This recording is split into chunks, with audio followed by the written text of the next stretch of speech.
करोतु मम कल्याणं हरिर्हयमुखाभिदः गुरुश्च मध्वनामा मे वरदोऽस्तु निरन्तरम् कल्याणाद्भुतगात्राय कामितार्थप्रदायिने श्रीमद्वेङ्कटनाथाय श्रीनिवासाय ते नमः। वेदशास्त्रपुराणाब्धिविक्रीडनविशारदान् श्रीसत्यध्यानतीर्थाख्यानुपतिष्ठे गुरून् मम। वेदशास्त्रपुराणार्थरसपीयूषवर्षकान् शिष्यवात्सल्यभरितान् न जालिहाळगुरून् भजे। यस्य स्मरणमात्रेण धर्मदीक्षा विवर्धते वन्दे तान् श्रीनिवासार्यान् मम विद्यागुरून् सदा। श्रीगुरुभ्यो नमः। हरिः ओम्। वामे भूमिसुता पुरस्तु हनुमान् पृष्ठे सुमित्रासुतः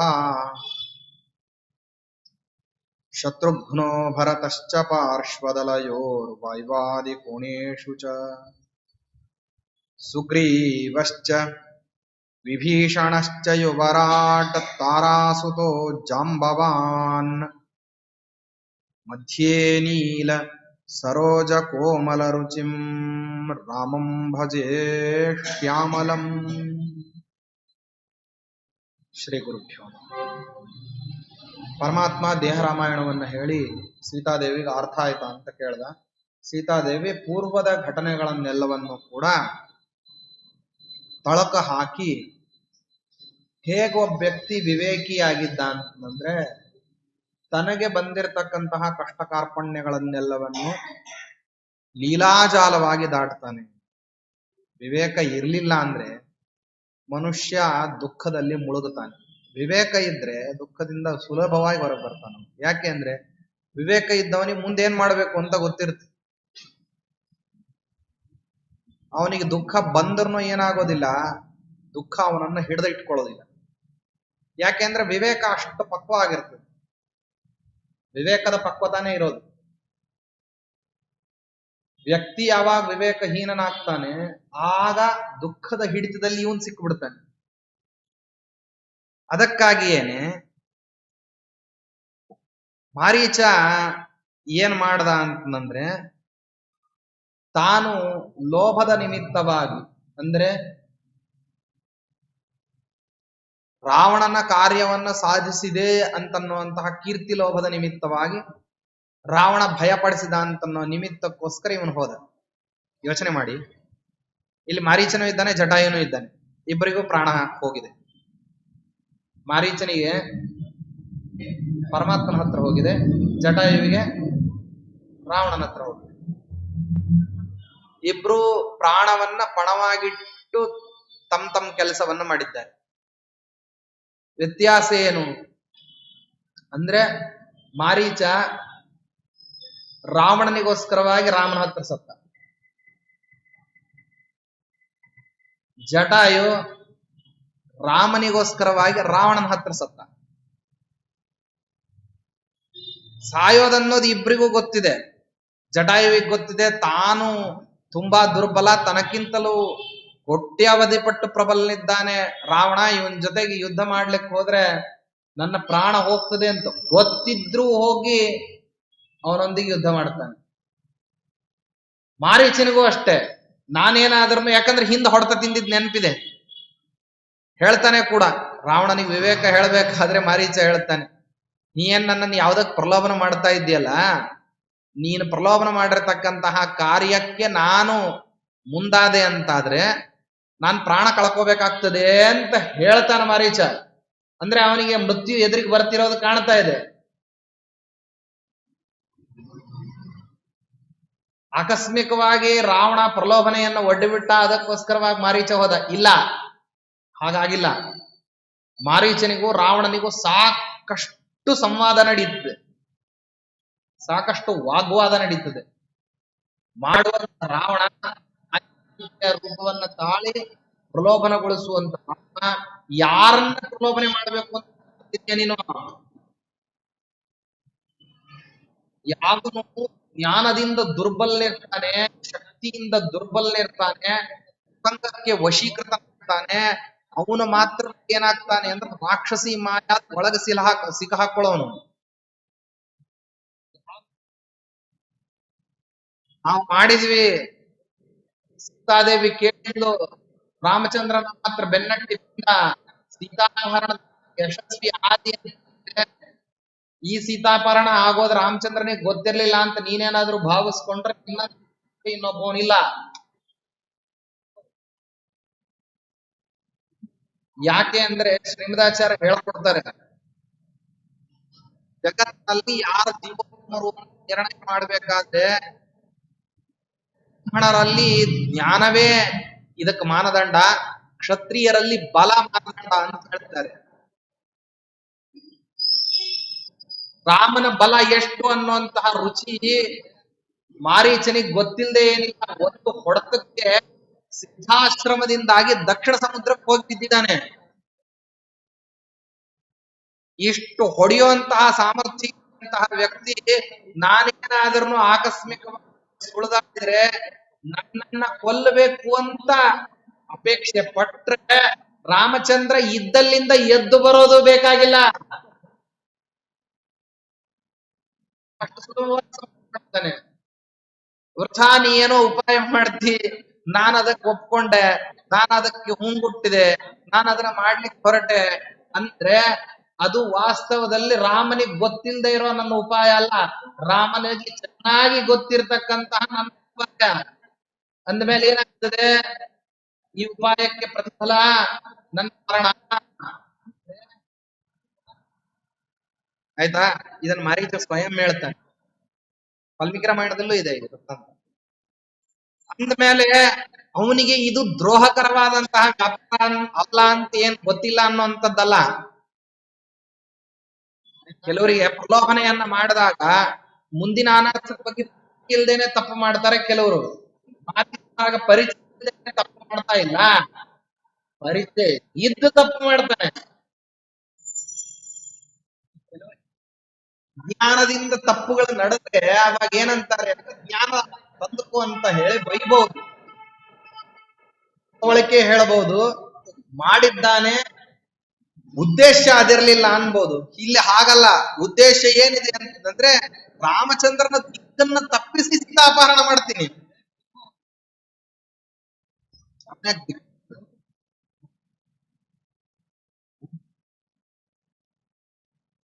ಹಾಗೂ ಒಂದು ವೇಳೆ ಅವನ್ ದಿಕ್ಕು ತಪ್ಪೋ ಹಾಗೆ ಮಾಡ್ದ ಅಂತಂದ್ರೂ ಕೂಡ ಅದ್ರ ಮುಂದಿನ ಪರಿಣಾಮ ಏನಾಗ್ತದೆ, ಕಷ್ಟ ಏನು, ಎತ್ಕೊಂಡು ಹೋಗತಕ್ಕಂತ ರಾವಣ ಎಷ್ಟು ದೂರ ಹೋಗಿದ್ದಾನೆ ಅಂತ ಹೇಳಿ ದಶರಥ ಚಕ್ರವರ್ತಿಗೆನೆ ಶಬ್ದ ವಿದ್ಯುತ್ತಿತ್ತು, ರಾಮಚಂದ್ರನಿಗೆ ಗೊತ್ತಿಲ್ವೇ? ಇದ್ದಲ್ಲಿಂದ ರಾವಣನನ್ನು ಸಂಹಾರ ಮಾಡಬಹುದಿತ್ತು, ಒಪ್ಪಿಕೊಂಡ. ಅಂದಮೇಲೆ ಗೊತ್ತಿದೆ ಸೀತಾಪಹರಣ ಆಗ್ತದೆ ಅಂತ ಹೇಳಿ.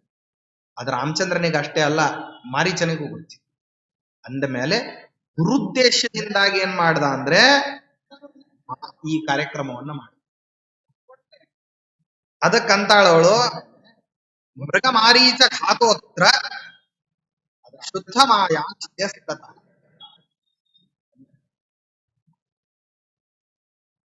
ಆಗಿರತಕ್ಕಂತಹ ಇಚ್ಛಾ ಸ್ವರೂಪವನ್ನ ಆಶ್ರಯಣ ಮಾಡಿದ್ರೆ ಏನಾಗ್ತದೆ ಅಂತ ಅನ್ಲಿಕ್ಕೆ ದೃಷ್ಟಾಂತ ಅಲ್ಲಿ ಮೃಗದ ವೇಷದಲ್ಲಿ ಬಂದಿರತಕ್ಕಂತಹ ಮಾರೀಚ. ಹಾಗೇನೆ ಮೋಹವನ್ನು ನಿಗ್ರಹ ಮಾಡಬೇಕು ಅಂತ ಹೇಳಿದ್ರಲ್ಲ, ಆ ಮೋಹ ಸ್ವರೂಪವಾಗಿ ಬಂದ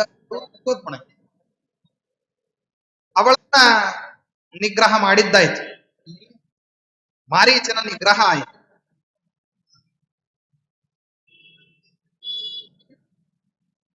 ಮಮಾಶ್ರಯಸ್ಥೆ ವಾಮಾಂಗೆ ಸಾತ್ವಿಕ್ಯ ದಂಡಕೆ ವನೆ ರಜೋರೂಪಾತು ಯಾಮಾಯ ಜಾಢರಾಗ್ನೋ ಸ್ಮೃತಾಶ್ಮ ಮಮ ರಜ ಸ್ವರೂಪಾಯ ಪ್ರವೇಶಶ್ಚ ಅನಲೋತ್ರ ಸಹ. ಇವರೆಲ್ಲ ಮಾಡ್ಲಿಕ್ಕೆ ಹೊರಟ್ರು, ನೀ ಒಪ್ಕೊಂಡಿ ನಾನು ಒಪ್ಕೊಂಡೆ ಅಂತ ಜಗತ್ನಲ್ಲೆಲ್ಲ ಹೇಳಿದ್ವಿ, ಆದ್ರೆ ಇಬ್ರು ನಾಟಕ ಮಾಡ್ಲಿಕ್ಕೆ ಹೊರಟು. ನಾನು ರೂಪವನ್ನ ಮಾಡ್ಕೊಂಡೆ, ರಾಜಸ ತಾಮಸ. ಸಾತ್ವಿಕದಿಂದ ನಿನ್ನ ಹೃದಯದ ವಾಮಭಾಗದಲ್ಲಿ ಹೋಗಿ ಕೂತ್ಕೊಂಡು ನನಗೂ ನಿನಗೂ ವಿಯೋಗ ಇಲ್ಲ.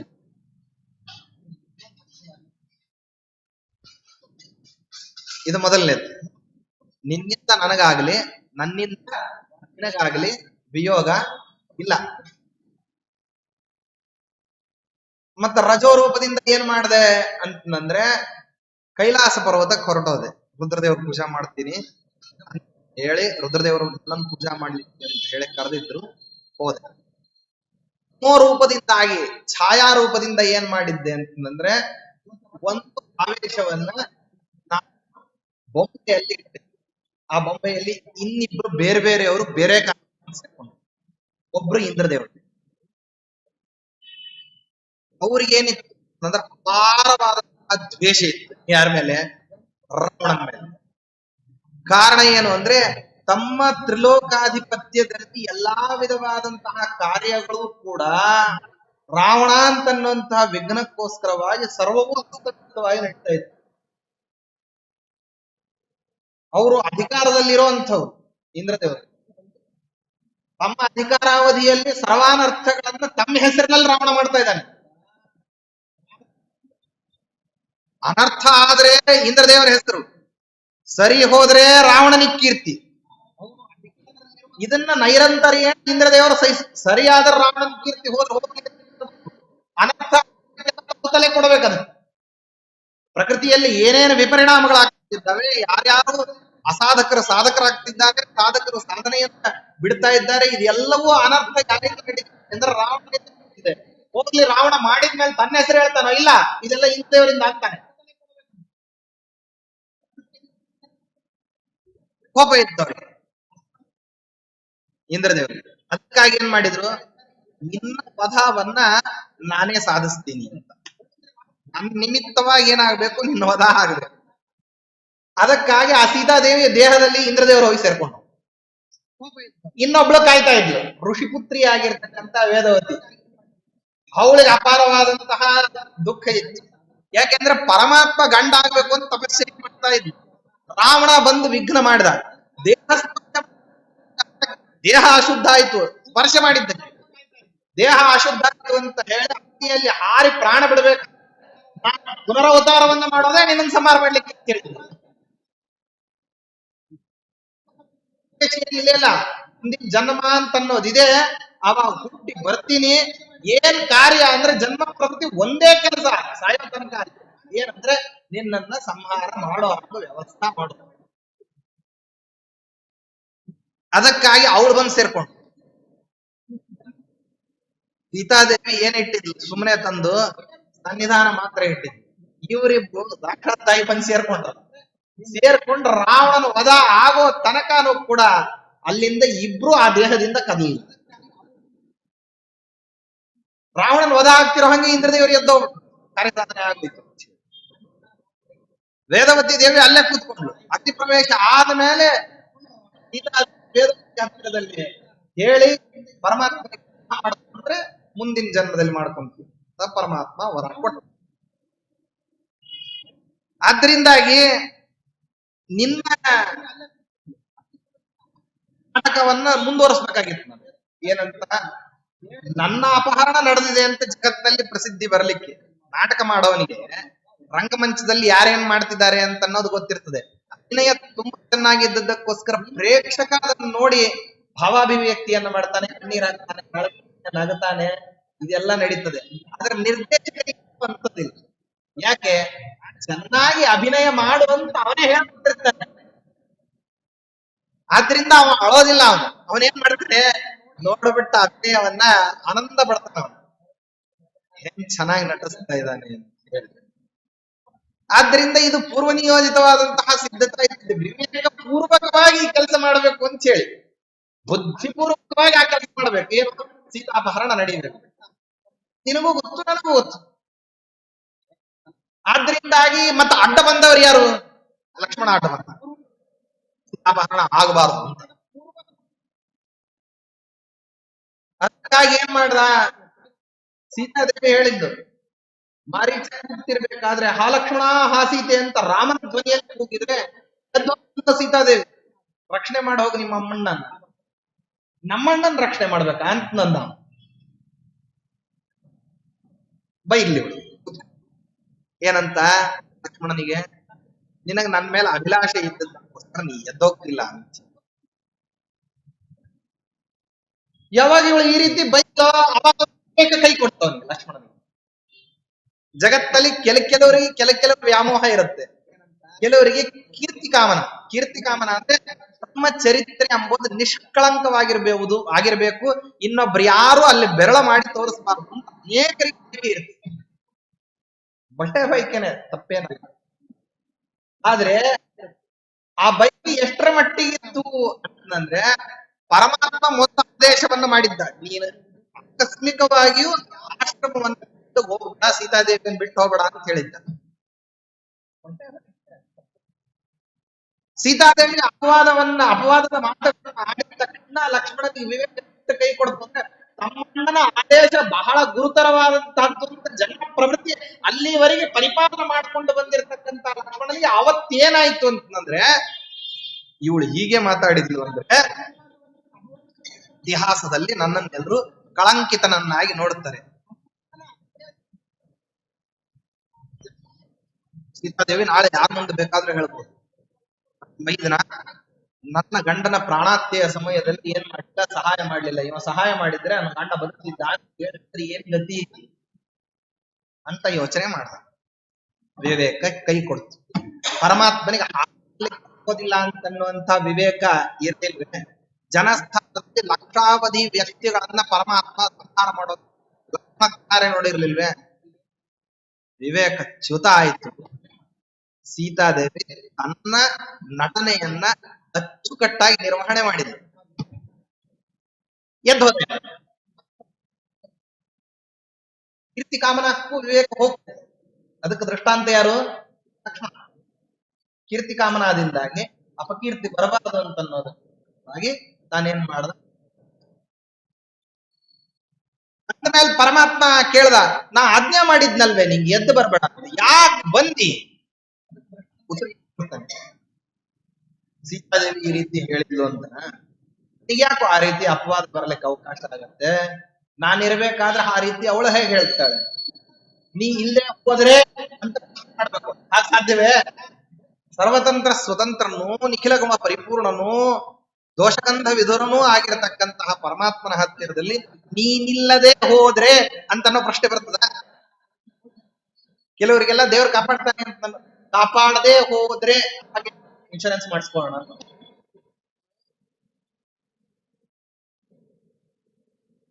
ಆ ಇನ್ಶೂರೆನ್ಸ್ ಅವರು ಎಂತವ್ರು ನೋಡ್ರಿ, ಆ ಮಕ್ಕಳು ಅವ್ರು ಎಂತವ್ರು ಅಂದ್ರೆ ಯೋಗಕ್ಷೇಮ ಮಹಾಮ್ಯಹಂ ಅಂತ ಹೇಳಿ ಪರಮಾತ್ಮನ ಪ್ಲೇಟ್ ನಾವು ಬರ್ಕೊಂಡ್ರೆ ಬೇರೆ ಹಾಕೋಬಾರ್ದೆ. ಯಾವ ಯೋಗಕ್ಷೇಮವನ್ನ ಪರಮಾತ್ಮ ಮಾಡ್ತೀನಿ ಅಂತ ಹೇಳಿದ್ರೆ ನಮ್ಗೆ ನಂಬಿಕೆ ಬರ್ಲಿಲ್ಲ. ಇನ್ಶೂರೆನ್ಸ್ ಆಫೀಸ್ನವರು ಆ ಟ್ಯಾಗ್ ಹಾಕೊಂಡ್ಬಿಟ್ರೆ ನಾವು ನಂಬಿಬಿಟ್ವಿ.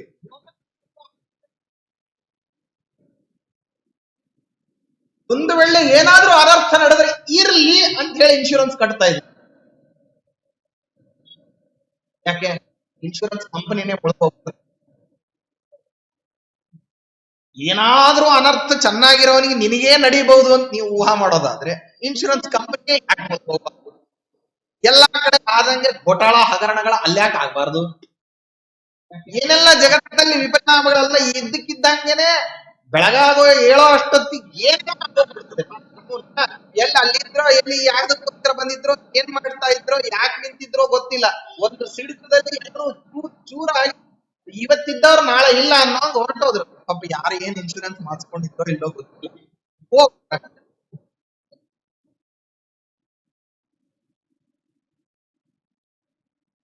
ಅದಕ್ಕಾಗಿ ನಾವು ಆಗದೆ ಹೋದ್ರೆ ಅಂತೀವಲ್ಲ, ಇದೆ ನೋಡಿ. ಆದ್ರಿಂದಾಗಿ ಸುಖ ಅಲಾಭಃ ಮಹಾನ್ ಕ್ಲೇಶ ತ್ವತ್ತೋ ಮದ್ವಿರಹಸ್ತತಃ ಶೋಕ ವೇಗಸ್ತತಃ ಪ್ರೋಕ್ತಃ ಕಬಂಧಸ್ಯ ವದೋತ್ಪ್ರಸ. ಸುಖದ ಅಲಾಭ ಮತ್ತು ಮಹಾನ್ ಕ್ಲೇಶ. ಹೆಂಡತಿ ಇರ್ಲಿಲ್ಲ ಅಂದ್ರೆ ಗಂಡ ಏನಾಗ್ತಾನೆ? ಇದೊಂದು ಬಹಳ ದೊಡ್ಡ ಪ್ರಶ್ನೆ. ಏನಾಗೋದಿಲ್ಲ ಅಂತ ಎಲ್ಲರೂ ಸಾಮಾನ್ಯವಾದ ಉತ್ತರ ಏನ್ ಕೊಡ್ತಾರೆ? ಏನೇನಾಗೋದಿಲ್ಲ, ತುಂಬಾ ಕಿರಿಕಿರಿ ಮಾಡ್ತಿಲ್ಲ, ದೂರ ಹೋದ್ಲು ಮೇಲ್ನೋಟದ ಉತ್ತರ ಎಲ್ಲರೂ ಹೇಳ್ತಾರೆ. ಆದ್ರೆ ಸಮಸ್ಯೆ ಅಂತನ್ನೋದು ವ್ಯಕ್ತಿ ಸಾಮಾನ್ಯನಿಗೆ ಇರ್ತದ. ಅವಳು ಬೈಲಿ, ಅನ್ಲಿ, ಆಡ್ಲಿ, ಬೇಕಾತಿ, ಹೀಯಾಳಿಸ್ಲಿ, ಕೆಟ್ಟ ಹೆಂಡತಿನೇ ಸಿಕ್ಕಿರಬಹುದು, ಏನೆಲ್ಲಾ ಅನರ್ಥಗಳು ನಡೀತಿರಬಹುದು. ಆದರೆ ಒಂದು ಸಮಸ್ಯೆ ಸಹಜವಾಗಿ ಆರಂಭ, ಏನಂದ್ರೆ ಅವಳಿಲ್ದೇ ಹೋದರೆ ಅಂತನ್ನುವಂತಹ ಸಂದರ್ಭದಲ್ಲಿ ಕೆಲವಾರು ಸಮಸ್ಯೆಗಳು ನಿಮಗಾಗಿ ಕಾಯ್ಕೊಂಡು ಕೂತಿರ್ತವೆ. ಅವು ಧುತ್ತಂತ ದೆವ್ವ ಎದ್ ನಿಲ್ತವೆ. ಅಲ್ಲಿವರೆಗೂ ಅವು ಬಂದಿರೋದಿಲ್ಲ ಅಂತಂದ್ರೆ ಅವು ಇರೋದಿಲ್ಲ ಅಂತ ಅನ್ಕೊಳ್ಳಿಕ್ ಹೋಗ್ಬೇಡ್ರಿ. ಅವನ್ ಏನ್ ಮಾಡಿರ್ತಾರೆ ಅಂದ್ರೆ ಹೆಣ್ಮಕ್ಳು ಮುಚ್ಚಿಟ್ಟಿರ್ತಾರೆ, ಗೊತ್ತಿರೋದಿಲ್ಲ ನಿಮ್ಗೆ. ಪಾಪ ಸಾಸಿವೆ ಡಬ್ಬಿಯಲ್ಲಿ ದುಡ್ಡಿಟ್ಟಾನೆ. ಆ ಸಮಸ್ಯೆಗಳು ಇದ್ದಂಗೆ ಎದ್ದೇಳ್ತಾವು. ಅವಾಗ ಏನಾಗ್ತದೆ, ಮೊದಲನೇ ಸುಖದ ಅಲಾಭ. ವ್ಯಕ್ತಿ ಸಾಮಾನ್ಯನಿಗೆ ಬರ್ತಕ್ಕಂಥ ದುಃಖ ಹೇಳೋದಿಲ್ಲ. ಅವಳು ಪತ್ನಿ ವಿಯೋಗದಿಂದ ದುಃಖ ಬಂತು ಸಾಮಾನ್ಯವಾಗಿ ಹೇಳ್ತಕ್ಕಂಥದ್ದು ದೊಡ್ಡದಾಗಿರ್ತಕ್ಕಂಥ ವಿಚಾರ ಏನಲ್ಲ, ಹಂಗಲ್ಲ. ದುಃಖದ ಪ್ರಾಪ್ತಿ ಬೇರೆ, ಸುಖದ ಅಪ್ರಾಪ್ತಿ ಬೇರೆ. ಸುಖದ ಅಪ್ರಾಪ್ತಿಯಿಂದ ಜೀವನ ಅಂತ ಅನ್ನೋದೇನಾಗ್ತದಲ್ಲ, ನಿಂತ ನೀರಾದಂಗ ಆಗ್ಬಿಡುತ್ತೆ. ಎಲ್ಲರೂ ಅದನ್ನ ಒಂದೊಂದು ಕಾಲಕ್ಕೆ ಎಕ್ಸ್ಪೀರಿಯನ್ಸ್ ಮಾಡ್ತಾರೆ, ಎಲ್ಲರೂ ಒಂದೊಂದು ಕಾಲದಲ್ಲಿ ಅದನ್ನ ಅನುಭವ ಅಂದ್ಕೊಂತಾರೆ. ಅದಕ್ಕಂತಾಳವಳು ಸುಖ ಅಲಾಭ ಮಹಾನ್ ಕ್ಲೇಶ. ಇದಾದ್ಮೇಲೆ ಕ್ರಮೇಣ ಸುಖ ಸಿಗದೆ ಸಿಗದೆ ಸಿಗದೆ ಏನಾಗ್ತದೆ ಅಂದ್ರೆ ದುಃಖ ಹುಟ್ಲಿಕ್ಕ ಆರಂಭ ಆಗ್ತದೆ. ದುಃಖ ಹುಟ್ಟುವಂತ ಕ್ರಮ ನಾನಾ ರೀತಿ ಇರ್ತದೆ. ಆಕ್ಸಿಡೆಂಟ್ಲಿ ಹುಟ್ಟೋದು ಬೇರೆ, ನಿಧಾನಾಗಿ ಗ್ರೋತ್ ಬೇರೆ. ನಿಧಾನಾಗಿ ಬರ್ತಾ ಹೋಗುತ್ತೆ, ಅದು ಗೊತ್ತಾಗೋದಿಲ್ಲ. ಹೀಗೇನೆ ಬರ್ತದೆ ನಮಗೆ ದುಃಖ ಅಂತ ಹೇಳಿ ಗೊತ್ತಾಗೋದಿಲ್ಲ. ಲ್ಲೆಲ್ಲ ಇದನ್ನ ಹೇಳ್ತಾರೆ. ನಿಮ್ ಹತ್ರ ಇರತಕ್ಕಂತಹ ಪಾಸಿಟಿವ್ ಎನರ್ಜಿ ಅಂತ ಏನಿದೆ, ಧನಾತ್ಮಕವಾದಂತಹ ಶಕ್ತಿ ಅಂತ ಅನ್ನೋದೇನಿದೆ, ಅದು ಕೆಲವಾರು ನಿಮಿತ್ತಗಳಿಂದಾಗಿ ಇರ್ತದಂತೆ. ಕೆಲವು ನಿಮಿತ್ತಗಳಿಂದ ಯಾವ ಕಾರ್ಯ ಸಾಧನೆ ಮಾಡ್ಕೋಬೇಕು ಅಂತ ಅನ್ಕೊಂಡಿರ್ತೀರೋ ಅದಕ್ಕೆ ಬೇಕಾಗಿರ್ತಕ್ಕಂಥ ಇಕ್ವಿಪ್ಮೆಂಟ್ಸ್ ನಿಮ್ಮ ಹತ್ರ ಇದ್ದು ಅಂತ ಆದ್ರೆ ಆವಾಗನೇ ಬೇರೆ ಅದೊಂದು ಕ್ರಮ ಬೇರೆನೆ ಪಾಸಿಟಿವ್ ಎನರ್ಜಿ. ಏನ್ ಕೆಲಸ ಮಾಡ್ತೀವಿ ಅದಕ್ಕೆ ಬೇಕಾಗಿರುವಂತ ಎಲ್ಲಾ ವಿಧವಾಗಿರ್ತಕ್ಕಂಥ ಇಕ್ವಿಪ್ಮೆಂಟ್ಸ್ ನನ್ನ ಹತ್ರ ಇದೆ ಅಂದ್ರೆ ಅವನ ಮುಖದ ಮೇಲೆ ಕಾಂತಿನೇ ಬೇರೆ ಇರುತ್ತೆ. ಹಂಗ ಹೆಂಡತಿ ಅಂತಳೋ ಗಂಡನಿಗೆ ಏನಪ್ಪಾ ಅಂತಂದ್ರೆ ಒಂಥರ ವಿಚಿತ್ರವಾದಂತಹ ಶಕ್ತಿ ಅವಳು. ಎಲ್ಲಾರು ಕೆಲವು ಸರ್ತೆ ನೋಡ್ರಿ ನೀವು, ಹೆಂಡತಿ ಇರೋ ತನಕ ಜಗತ್ತಲ್ಲಿ ಯಾರ್ಯಾರ ಮಾತು ಕೇಳ್ತಿರೋದಿಲ್ಲ. ಯಾಕೆ ಹೆಂಡತಿ ಇದ್ದಾಳೆ ಅನ್ನೋದೇ ಒಂದು ದೊಡ್ಡ ಧೈರ್ಯ. ಇದೇ ಇದೆ. ಹೆಂಡತಿ ಹೋದ್ಮೇಲೆ ಪ್ರಪಂಚದಲ್ಲಿ ಇಂಥವ್ರು ಹೇಳಿದ್ರೆ ಕೇಳೋದಿಲ್ಲ ಅಂತಿಲ್ಲ, ಯಾರ ಮಾತು ಕೇಳಲಿಕ್ಕೆ ಶುರು ಮಾಡ್ತಾನೆ. ಹೆಂಡತಿ ಇಟ್ಕೊಂಡಿರ್ತಾನೆ, ಹೆಂಡತಿ ಮಾತ್ರ ಕೇಳ್ತಿರೋದಿಲ್ಲ. ಅದು ಇದೆ ಸ್ವಾರಸ್ಯ. ಆದ್ರೆ ಅವನಿಗೆ ಒಂದು ಸುಪ್ತ ಶಕ್ತಿ ಇರ್ತದೆ, ವಿಚಿತ್ರವಾದಂತಹ ಸುಪ್ತ ಶಕ್ತಿ. ಏನ ಬಂದ್ರೂ ಎದುರಿಸಬಲ್ಲೆ, ಏನೇ ಸಮಸ್ಯೆ ಬರಲಿ ಎದುರಿಸಬಲ್ಲೆ ಅಂತ ಅನ್ನುವಂಥ ಒಂದು ಮಾನಸಿಕವಾದಂತಹ ಒಂದು ಧೈರ್ಯ ಇದೆ, ಸಹಜವಾಗೇ ಇರುತ್ತೆ. ಅದು ಆಕಸ್ಮಿಕವಾಗಿ ಅದು ಹೆಂಗ್ ಹುಟ್ಕೊಳ್ತದೆ ಅಂತ ಗೊತ್ತಿಲ್ಲ. ವಿವಾಹದಿಂದ ಬರ್ತದೆ ಅಂತ ಹೇಳ್ತಾರೆ, ಅದು ಯಾವಾಗ ಹುಟ್ಕೊಳ್ತದೆ ವಿವಾಹದಿಂದ, ಅದು ಯಾವಾಗ ಸಮುತ್ಪನ್ನ ಆಗ್ತದೆ ಅಂತ ಪಾಪ ಎಲ್ಲೂ ಉಲ್ಲೇಖ ಇಲ್ಲ ಮಾನಸಶಾಸ್ತ್ರದಲ್ಲಿ. ಆದ್ರೆ ಹೇಳ್ತಾರಲ್ಲ, ಒಂದು ಕ್ರಮದಲ್ಲಿ ಶಕ್ತಿ ಅನ್ನೋದು ಬರ್ತದೆ. ಅದಕ್ಕೇನೆ ಹೆಂಡತಿ ಇಲ್ಲದೆ ಇರತಕ್ಕಂತಹ ವ್ಯಕ್ತಿಗೆ ಜೀವನದ ಪೂರ್ಣಾನುಭವ ಬರೋದಿಲ್ಲ, ಅವನು ಅಪರಿಪೂರ್ಣ ವ್ಯಕ್ತಿ ಆಗಿರ್ತಾನೆ. ಪತ್ನಿ ರಹಿತನಾದಂತಹ ವ್ಯಕ್ತಿಗೆ ಜೀವನದ ಪೂರ್ಣಾನುಭವ ಬರೋದಿಲ್ಲ. ಅದಕ್ಕೆ ಅವನನ್ನ ಪರಿಪೂರ್ಣ ಅಂತ ಯಾರೂ ಕರೆಯೋದಿಲ್ಲ. ಒಳ್ಳೆ ಮಂಗಳ ಕಾರ್ಯ ಮಾಡ್ತಾ ಇದ್ದೀವಿ, ಎದುರಿಗೆ ನೀವು ಬಂದು ಕುತ್ಕೊಡ್ರಿ ಅಂತ ಬ್ರಹ್ಮಚಾರಿಗೆ ಸರ್ವತಾ ಕರೆಯೋದಿಲ್ಲ ಯಾರು. ಸನ್ಯಾಸಿಯನ್ನ ಆಕಸ್ಮಿಕವಾಗಿಯೂ ನೀವು ಬಂದ್ರಿ ದೊಡ್ಡ ಕೆಲಸ ಮಾಡ್ಲಿಕ್ಕಿದ್ದೀವಿ ಅಂತ, ಇತ್ತೀಚಿನವ್ರದ್ದು ವ್ಯವಹಾರ ಬೇರೆ, ಕಂಡದಕ್ಕೆಲ್ಲ ಕರೀಲಿಕ್ಕೆ ಆರಂಭ ಮಾಡಿದ್ದಾರೆ, ಬೇರೆ ವ್ಯವಹಾರ ಇದು. ಆದ್ರೆ ಸಾಮಾನ್ಯವಾಗಿ ಸನ್ಯಾಸಿಗಳಿಗೆ ಮಂಗಳ ಕಾರ್ಯಕ್ಕೆ, ಮದುವೆಗೆ, ಉಪನಯನಕ್ಕೆ ಹೋಗ್ಬಿಟ್ಟು ನೀವು ಬರ್ರಿ ಅಂತ ಕರೆಯೋದು ಅಂತಿಲ್ಲ. ಆದ್ರೆ ಗೃಹಸ್ಥಾಶ್ರಮಿಯನ್ನ ಕರೀತಾರೆ.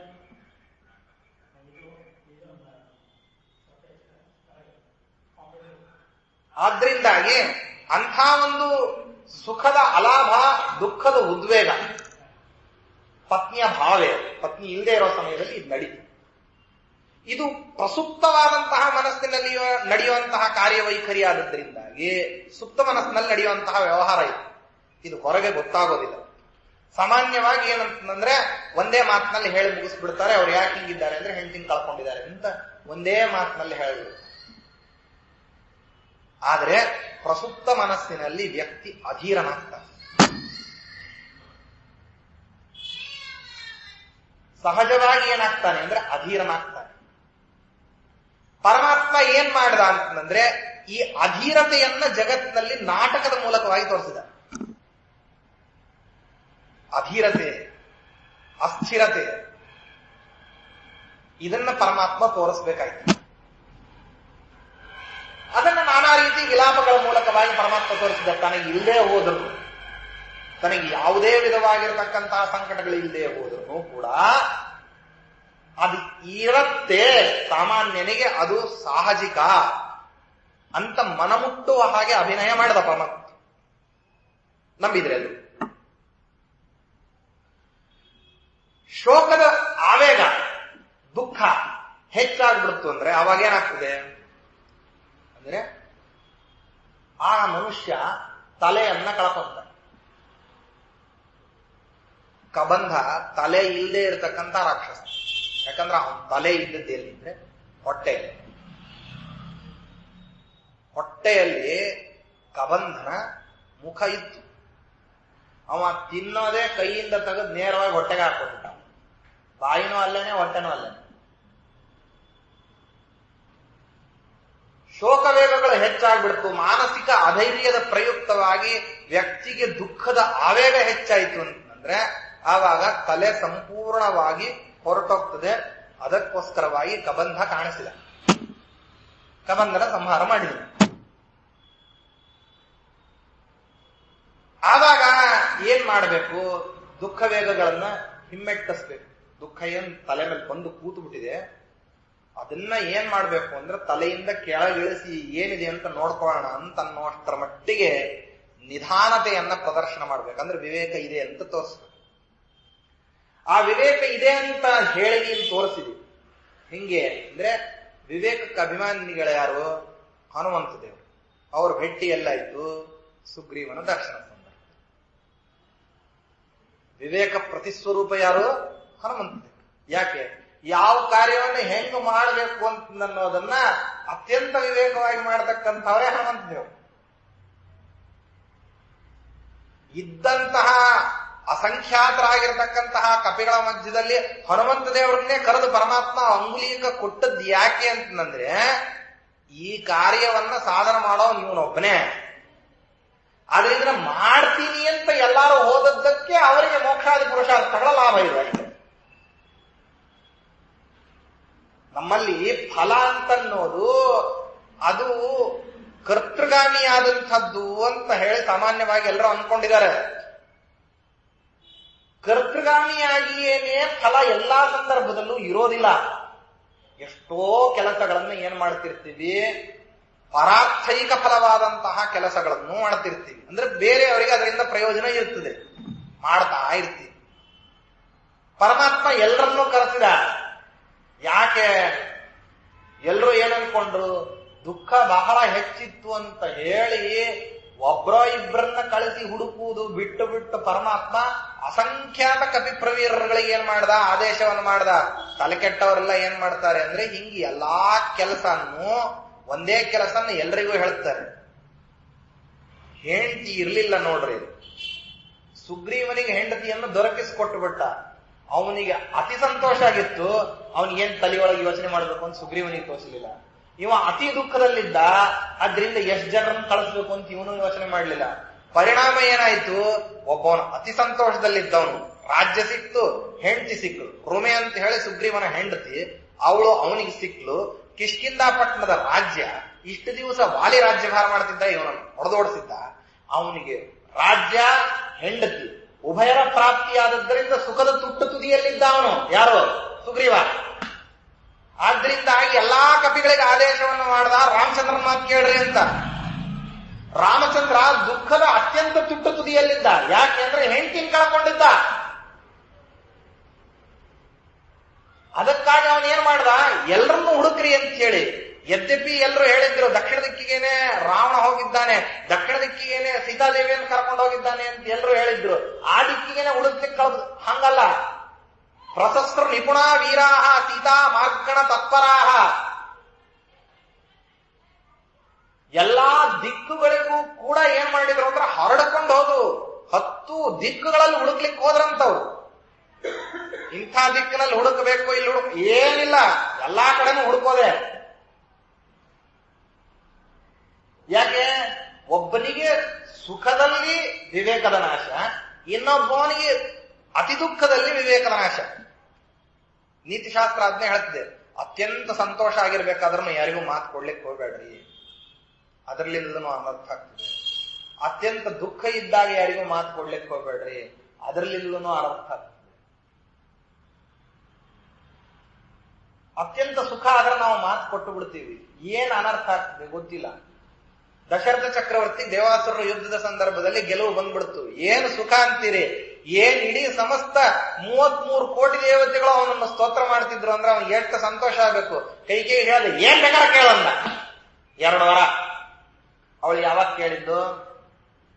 ರಾಮನ ಪಟ್ಟಾಭಿಷೇಕಕ್ಕೆ ವಿಘ್ನವನ್ನ ಮಾಡಬೇಕು ಅನ್ಕೊಂಡಾಗ ಕೇಳಿದ್ದು. ಯಾಕೆ? ಅತೀ ಸಂತೋಷ ಇದ್ದಾಗ ಮಾತು ಕೊಟ್ಟರು ಹಣೆ ಬಾರ, ಅತಿ ದುಃಖದಲ್ಲಿದ್ದಾಗ ಮಾತು ಕೊಟ್ಟರು ಇಂಥ ಅನರ್ಥ ಕಾಯ್ತದೆ.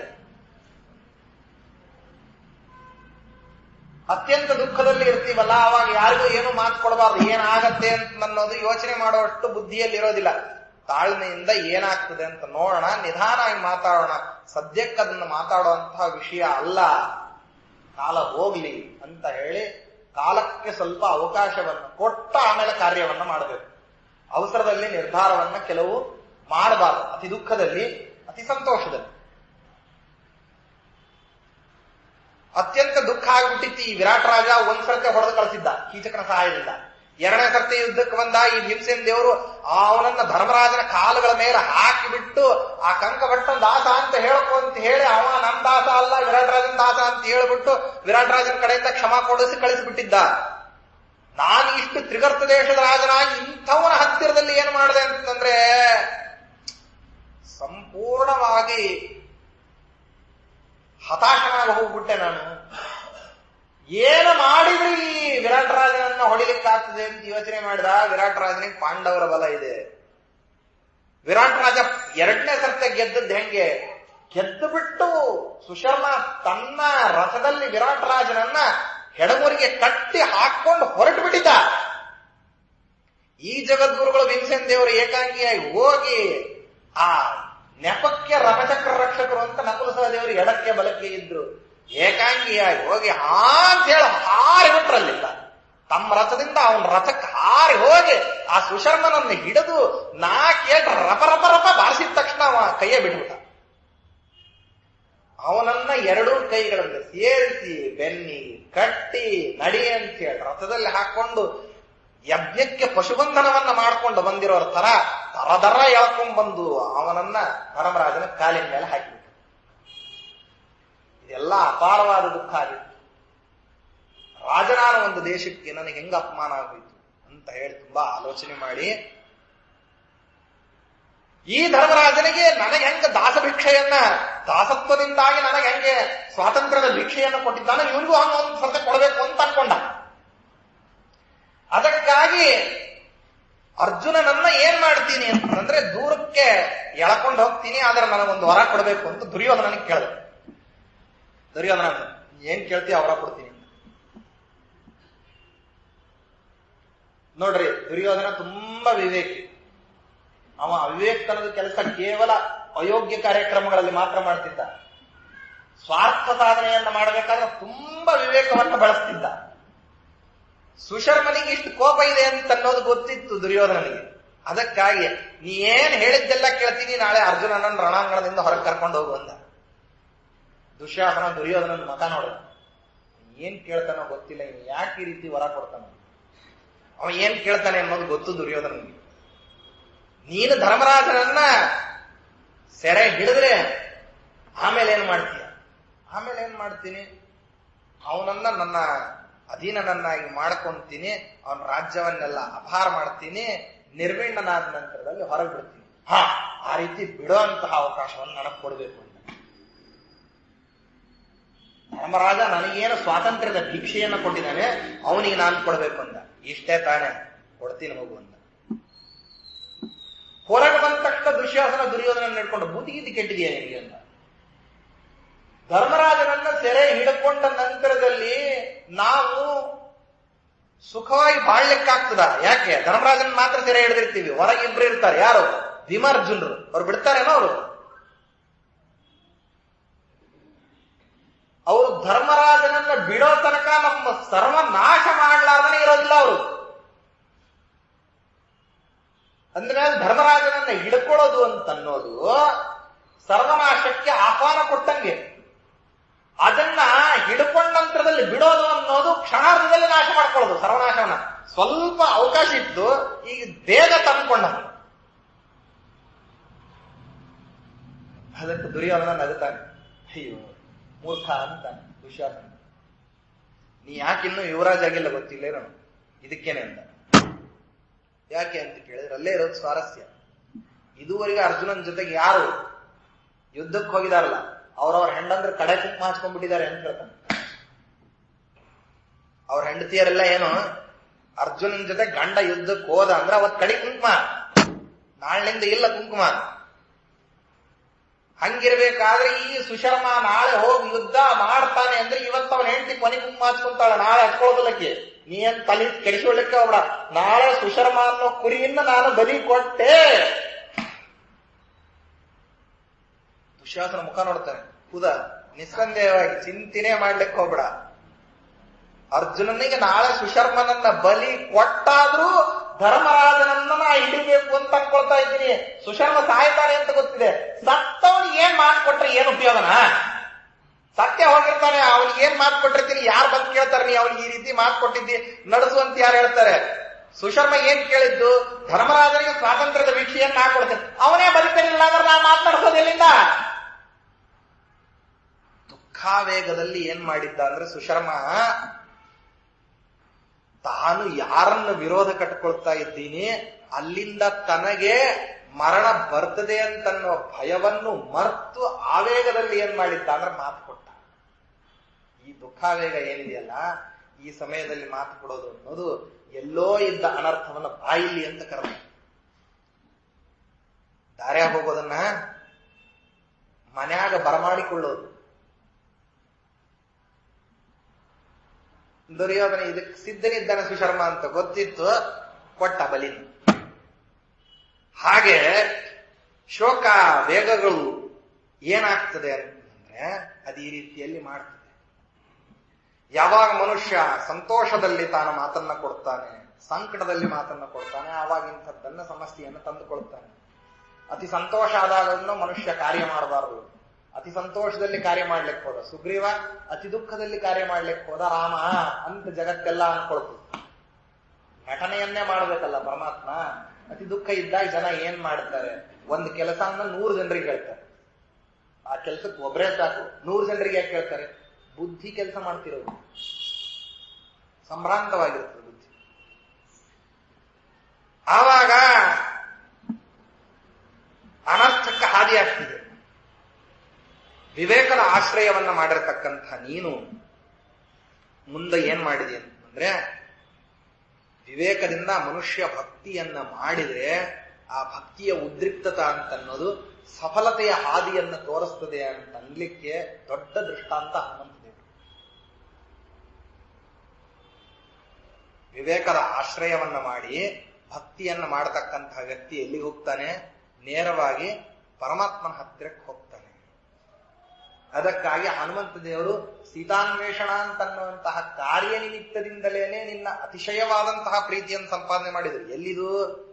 ಸದೇಹವಾಗಿ ವೈಕುಂಠ ಲೋಕದ 7ಮ ದ್ವಾರದವರೆಗೆ ಹೋಗತಕ್ಕಂತಹ ವೈಭವ. ಅಲ್ಲಿವರೆಗೆ ಯಾರಿಗೂ ಅವಕಾಶನೇ ಕೊಟ್ಟಿಲ್ಲ ಪರಮಾತ್ಮ.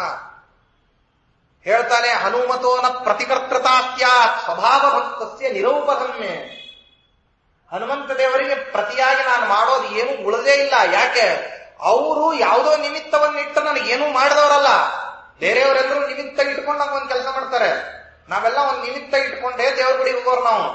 ಪ್ರದಕ್ಷಿಣೆ ಹಾಕ್ತಿರ್ತೀವಿ ಅಷ್ಟೇ, ಲಿಸ್ಟ್ ಓದ್ತಾ ಇರ್ತೀವಿ, ಇದು ಬೇಕು ಅದು ಬೇಕು ಅದು ಬೇಕು ಇದು ಬೇಕು ಅನ್ನೋಷ್ಟೊತ್ತಿ ನಮ್ಮ ಈ ಪ್ರದಕ್ಷಿಣೆ ಮುಗಿದೋಗ್ಬಿಡುತ್ತದೆ ಅಷ್ಟೇ. ಯಾವ ಸ್ತೋತ್ರ ಮಂತ್ರ ಇನ್ನೊಂದು ಮತ್ತೊಂದು ಏನು ಹೇಳುತ್ತಿರೋದಿಲ್ಲ. ಅಲ್ಲಿ ಪ್ರದಕ್ಷಿಣೆ ಹಾಕುವ ಅಷ್ಟರಲ್ಲಿ ನಮಗೆ ಬೇಕುಗಳ ಲಿಸ್ಟ್ ಏನಿದೆಯಲ್ಲ ಅದನ್ನೆಲ್ಲ ಹೇಳಿ ಮುಗಿಸೋ ಅಷ್ಟೊತ್ತಿಗೆ ಈ ಪ್ರದಕ್ಷಿಣೆ ಆಗ್ಬಿಡುತ್ತೆ, ಅದು ಹೊರ ಬಂತದ.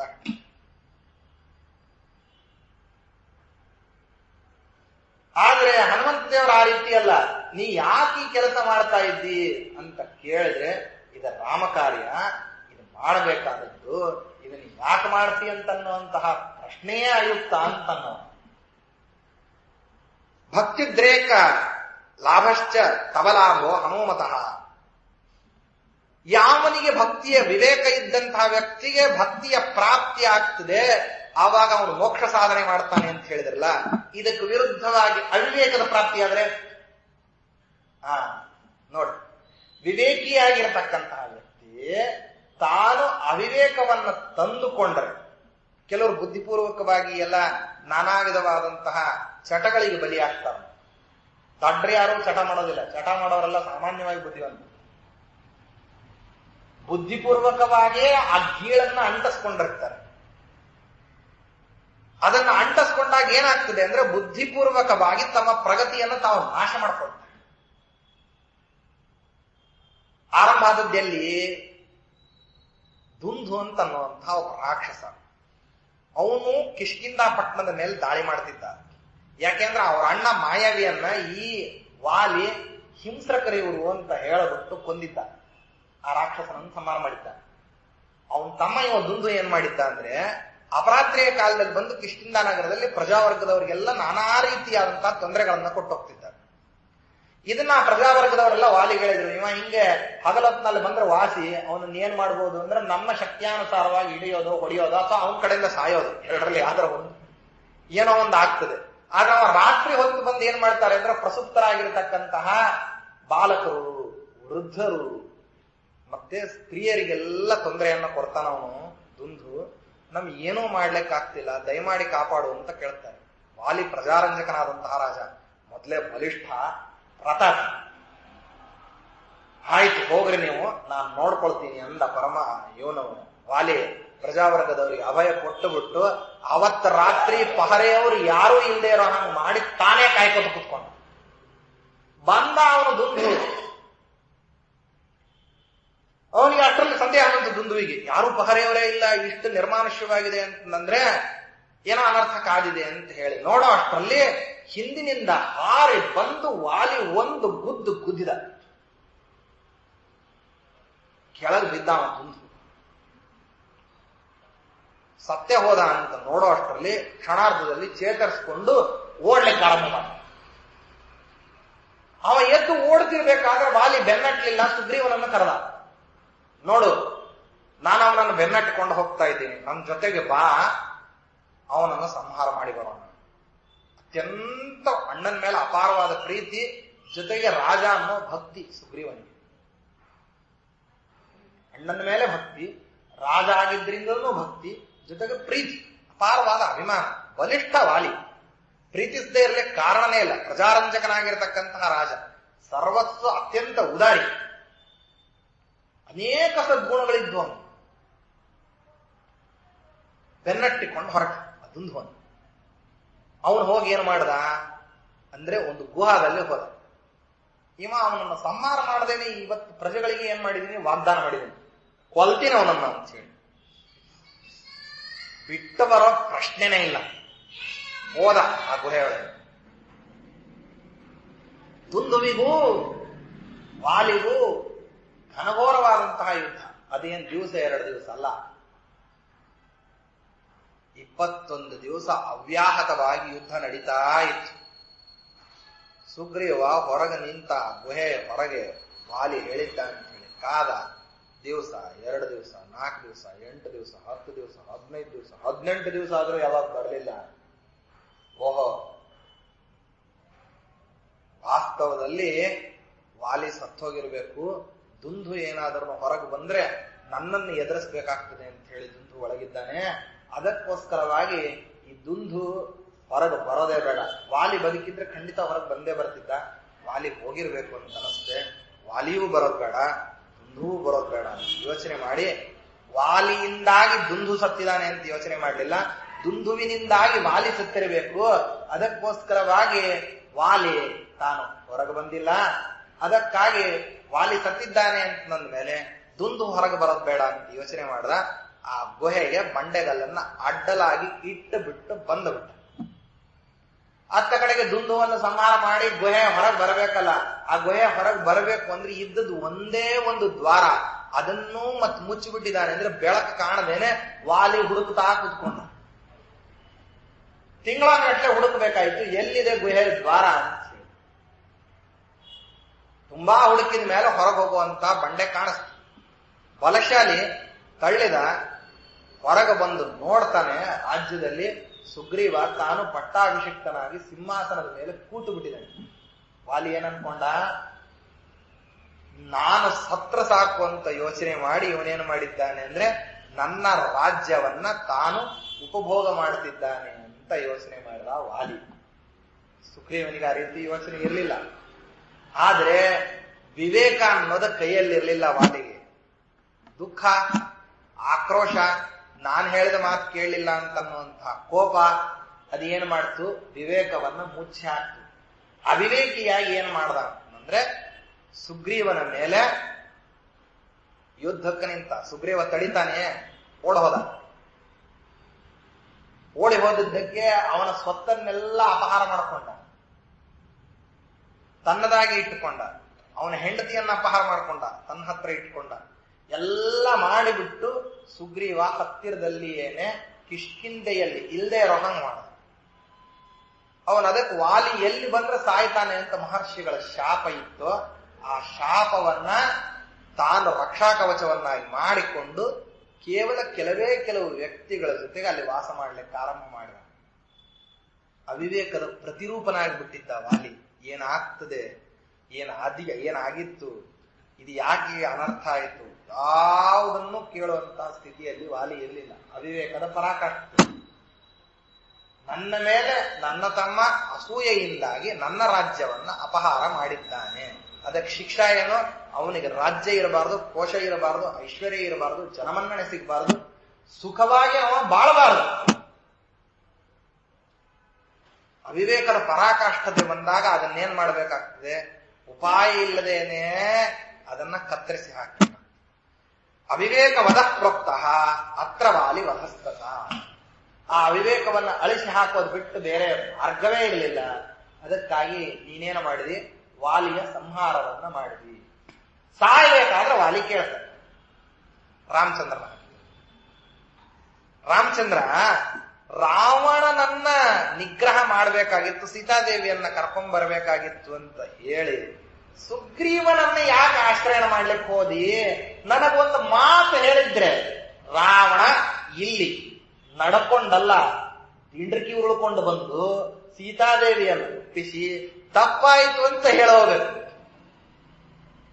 ಸುಮ್ಮನೆ ನಾನು ಸೀತಾದೇವಿಯನ್ನ ತಂದು ಒಪ್ಪಿಸು ಅಂದ್ರೆ ಇದ್ದಲ್ಲಿಂದ ಬಂದು ಒಪ್ಪಿಸಿದ್ದ.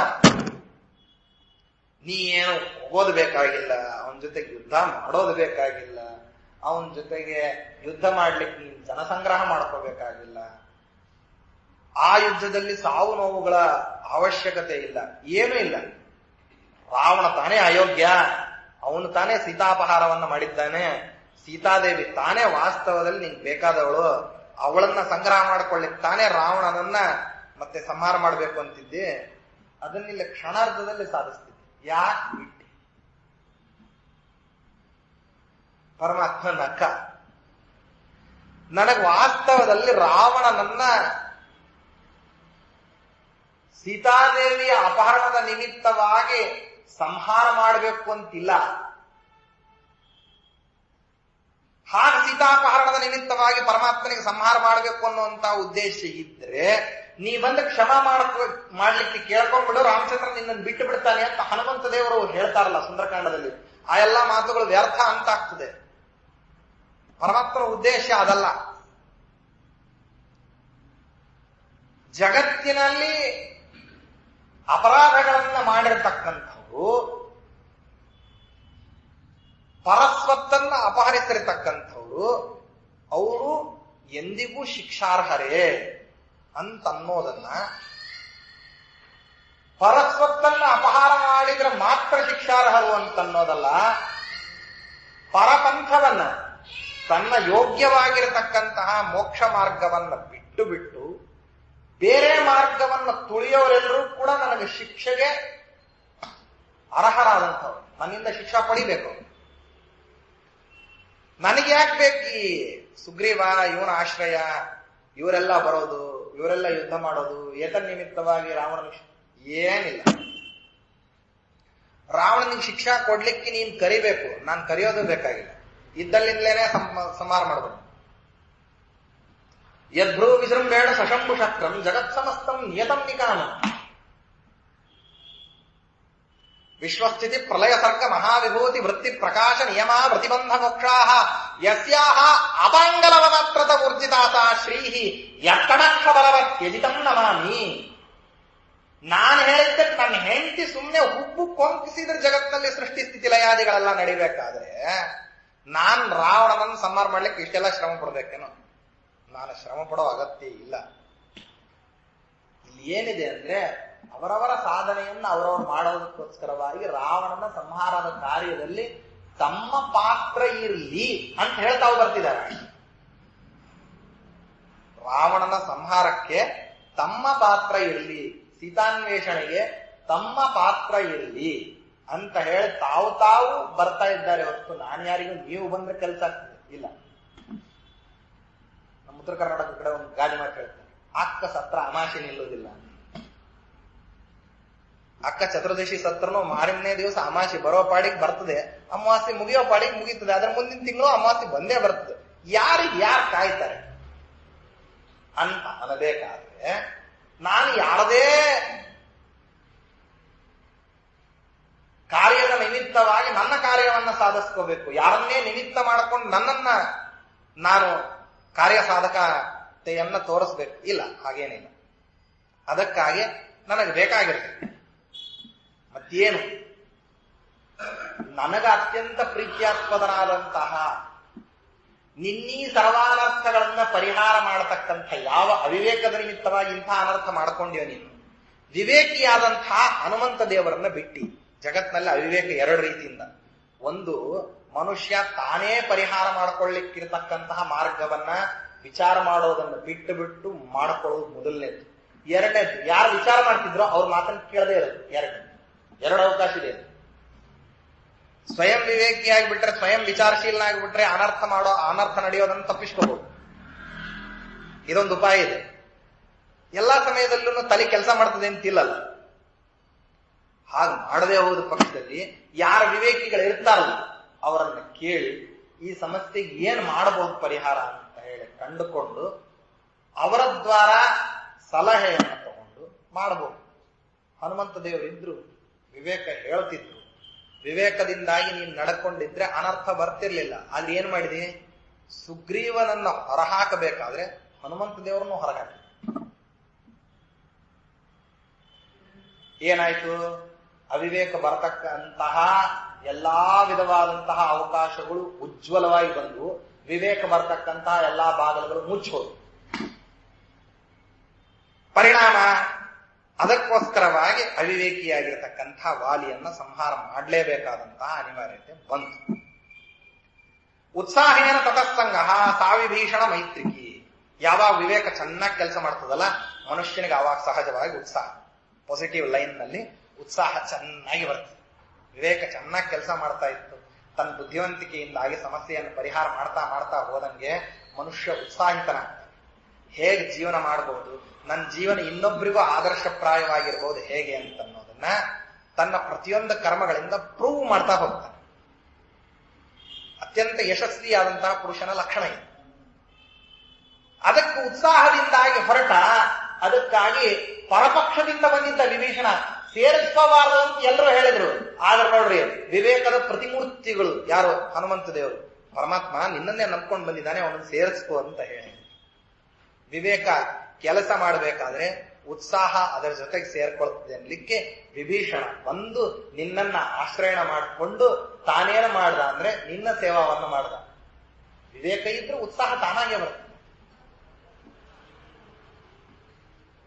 ಅಜ್ಞಾನ ತರಣೋಪಾಯ ಆ ಸೇತು ಬಂಧೋ ಮಹಾದಧವು. ನಮ್ಮ ಅಜ್ಞಾನ ನಮ್ಗೆ ಹೆಂಗ್ ಕಾಣಿಸ್ತದೆ ಅಂದ್ರೆ ಮುಂದಿನ ಎಲ್ಲಾ ವಿಧವಾದ ಅವಕಾಶದ ದ್ವಾರಗಳನ್ನು ಮುಚ್ಚಿ ಹಾಕ್ಬಿಡುತ್ತೆ. ಸಮುದ್ರದ ಈ ದಂಡೆಗೆ ಇವರು ಲಂಕಾ ನದಿ, ಲಂಕಾ ನಗರಿ ಇನ್ನೊಂದು ತುದಿಯಲ್ಲಿದೆ, ಹೊರಗೆ ಹೋಗ್ಲಿಕ್ಕೆ ಯಾವುದು ಕಾಣಿಸ್ತಾ ಇಲ್ಲ, ಎಲ್ಲಿ ನೋಡಿದ್ರು ಬರೀ ನೀರು. ಎಲ್ಲ ಅವಕಾಶಗಳು ಮುಚ್ಚೋಗಿದ್ದಾವೆ. ಎಲ್ಲ ಅವಕಾಶ ಯಾವಾಗ ಮುಚ್ಚುತ್ತದೆ? ಅಜ್ಞಾನ ಬಂದು ಅಮರ್ಕೊಂಡ್ರ ಮಾತ್ರ. ಸಾಗರವೂ ಅದೇ ರೀತಿ ಅಜ್ಞಾನದ ರೀತಿಯಲ್ಲಿ ಕಾಣಿಸ್ತಾರೆ. ಅದಕ್ಕೆ ಉಪಾಯ ಮಾಡಿ ಏನ್ ಮಾಡ್ಬೇಕು? ಸಾಗರವನ್ನು ದಾಟಬೇಕು. ನೀ ಏನ್ ಮಾಡಿದೆ? ಮೊದ್ಲು ಸಾಗರ ರಾಜನೇ ಬರ್ತಾನೇನೋ ಅಂತ ಮೊದಲನೇ ಉಪಾಯ ಸಾಮೋಪಾಯ. ಅವ್ರ ದಾಸರಾಯರಂತಾರಲ್ಲ, ಏನು ಕಾರಣದಿಂದ ಮಲಗಿರುವೆಯೋ ಹರಿಯೇ ಶ್ರೀನಾಥ ರಘುಕುಲೋತ್ತಮದರ ಭಾಷಾಯನ. ಏನು ಕಾರಣದಿಂದ ಮಲಗಿರುವೆಯೋ? ಸೀತೆ ಹೋದಳು ಎಂದು ಚಿಂತೆಯಲ್ಲಿ ಮಲಗಿದೆಯೋ? ಅಜ್ಞಾನ ಇದ್ದಾಗ ಇವೆಲ್ಲ ಚಿಂತೆ ಜಾಸ್ತಿ ಆಗ್ತದೆ. ಸೇತು ಕಟ್ಟುವುದು ಅಸಾಧ್ಯವೆಂದು ಮಲಗಿದೆಯೋ? ಕೋತಿಗಳ ಕೈಲಿ ರಣ ಆಗದೆಂದು ಮಲಗಿದೆಯೋ?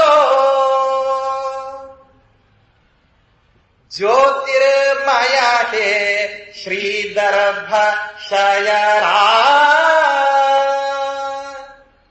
ಅಜ್ಞಾನ ತುಂಬಾ ಅಮರ್ಕೊಂಡಾಗ ಇಂಥವೆಲ್ಲ ಪ್ರಶ್ನೆಗಳು ಹೆಚ್ಚಾಗಿ ಬಿಡ್ತವೆ. ಆದ್ರೆ ಪರಮಾತ್ಮ ಸ್ವಯಂ ಜ್ಞಾನ ಸ್ವರೂಪಿ, ನೀನು ಜ್ಯೋತಿ ಸ್ವರೂಪಿ. ನೀ ಮಲಕೊಂಡಿದ್ದಿ ಅಂದ್ರೆ ಜಗತ್ತೆಲ್ಲ ಹಿಂಗ್ ಭ್ರಾಂತ ಆಗಿರ್ಬೋದು ಸ್ವಾಮಿ, ನನಗೆಲ್ಲ ಭ್ರಾಂತಿ ಅಂತಾರ ವಿಜಯದಾಸರು. ಅದಕ್ಕಂತ ಅವಳು ಅಜ್ಞಾನ ತರಣೋಪಾಯ. ಆ ಅಜ್ಞಾನ ತರಣದ ಉಪಾಯ ಯಾವುದು ಅಂದ್ರೆ ಸೇತು ಬಂಧೋ ಮಹಾದದವು. ಸೇತು ಬಂಧನವನ್ನು ಅದಕ್ಕಾಗಿ ಮಾಡಿ ತೋರಿಸಿ ಅಂತ ಹೇಳ್ತಾಳೆ. ದೇಹ ರಾಮಾಯಣವನ್ನು ಇನ್ನು ಆಕಾರ ದೃಷ್ಟಾಂತವನ್ನು ಹೇಳಿ ಮುಗಿಸ್ತಾಳೆ ಸೀತಾದೇವಿ. ಅದರ ಜೊತೆಗೆ ಮತ್ತೆ ವಿಲಾಸಕಾಂಡದಲ್ಲಿ ಇರುವಂತಹ ಅನೇಕ ಅದ್ಭುತವಾದಂತಹ ವಿಚಾರ ನಾಳೆ ಶ್ರೀಕೃಷ್ಣ.